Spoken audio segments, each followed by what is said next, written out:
Assalamualaikum warahmatullahi wabarakatuh. Perkenalkan, nama saya Farah Labita Salsabila dengan NIM 430402101129.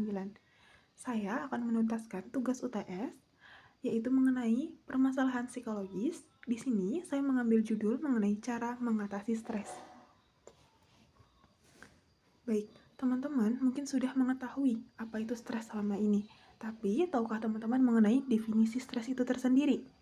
Stres merupakan perasaan yang dialami oleh seorang individu saat menghadapi situasi yang tertekan. Jadi, stres itu adalah perasaan ketika diri mengalami situasi yang menyebabkan tertekannya diri ini.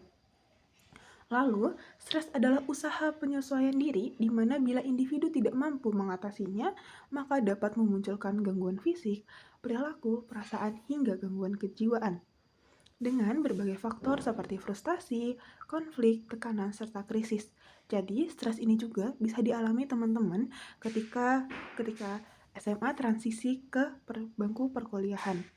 Di mana itu juga karena situasinya berbeda, juga sistematikanya berbeda ketika saat sekolah dulu, maka itu bisa menyebabkan tertekan.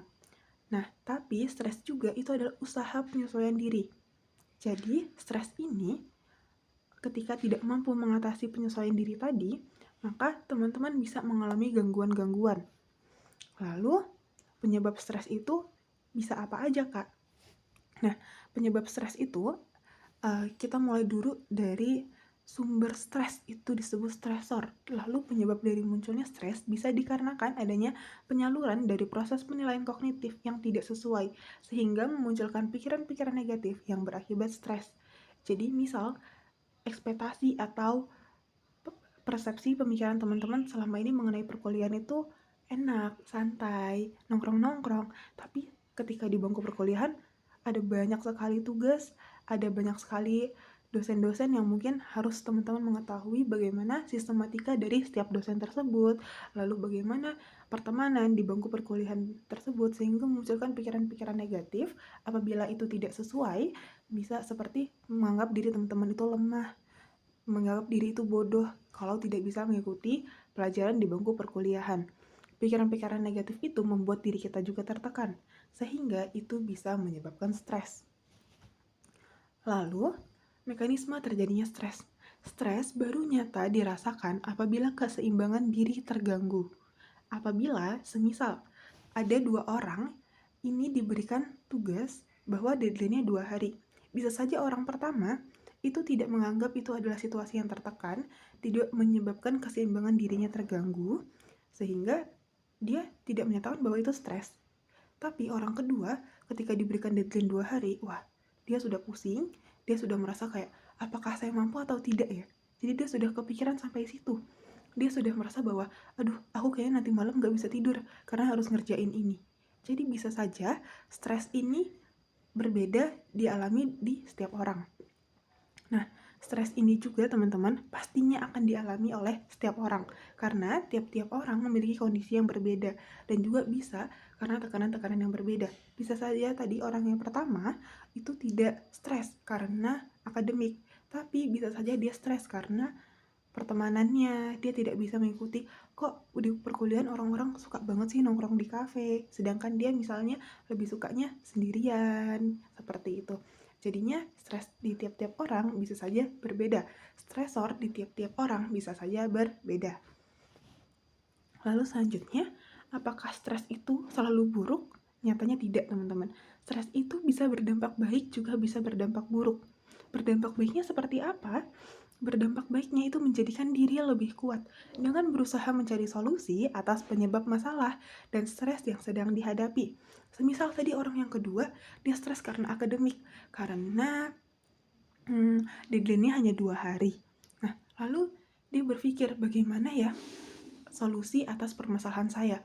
Oh, ternyata solusinya adalah coba deh saya pakai teknik belajar ini. Coba deh saya pakai teknik Pomodoro misalnya. Jadi dia bisa 20 menit mengerjakan, 5 menit bisa istirahat dulu, bisa minum dulu, bisa scroll TikTok dulu. Jadi dia bisa mengatasi dari stres itu. Tapi stres juga bisa berdampak buruk nggak, Kak? Bisa banget. Stres itu bisa berdampak buruk karena Apabila kita tidak mengelola stres itu, sehingga paparan itu akan terus-menerus, stresor itu terus-menerus terkena diri, sehingga itu bisa menyebabkan kesehatan fisik dan masalah psikologis. Itu contohnya kayak mana, Kak? Contohnya itu seperti misal teman-teman kesulitan tidur, terus teman-teman mudah tersulut amarah, terus gangguan mood, dan juga kecemasan. Jadi teman-teman mikir terus kayak, ih ini gimana ya, ini gimana ya, tapi teman-teman gak ketemu solusinya. Nah, berarti teman-teman perlu kan mengatasi stres itu bagaimana? Di sini ada beberapa cara dalam mengatasi stres. Yang pertama, mengubah bad stress menjadi good stress. Loh, kok diubah? Gimana Kak cara mengubahnya? Cara mengubahnya yaitu adalah dengan persepsi teman-teman sendiri. Misalnya, yang orang kedua tadi, yang mengenai akademik tadi, dia mengubah persepsinya bahwa, oh oke, walaupun deadline-ku 2 hari, tapi itu bisa melatih diriku sendiri. Jadi dia menganggap bahwa adanya tekanan itu bisa mengembangkan dirinya.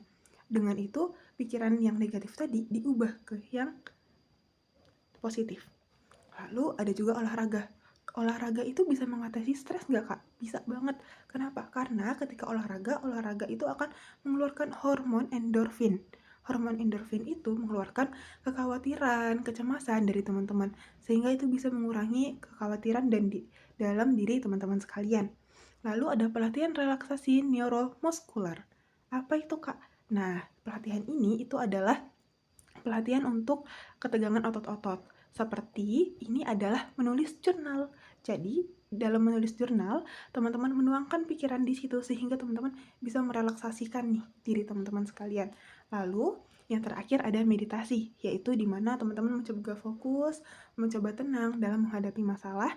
Lalu, ketika setelah selesai meditasi, teman-teman kan sudah lebih tenang, sudah lebih tidak setegang awal tadi. Sehingga ketika menghadapi masalah, pikiran teman-teman lebih jernih, sehingga kemungkinan akan menemukan solusi yang terbaik dari permasalahan yang sedang dihadapi. Seperti itu penjelasan mengenai cara mengatasi stres dari Farah Labita Salsabila yang saya baca dari jurnal-jurnal yang ada di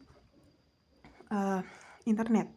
Sekian dari saya, terima kasih atas atensinya. Saya akhiri, wassalamualaikum warahmatullahi wabarakatuh.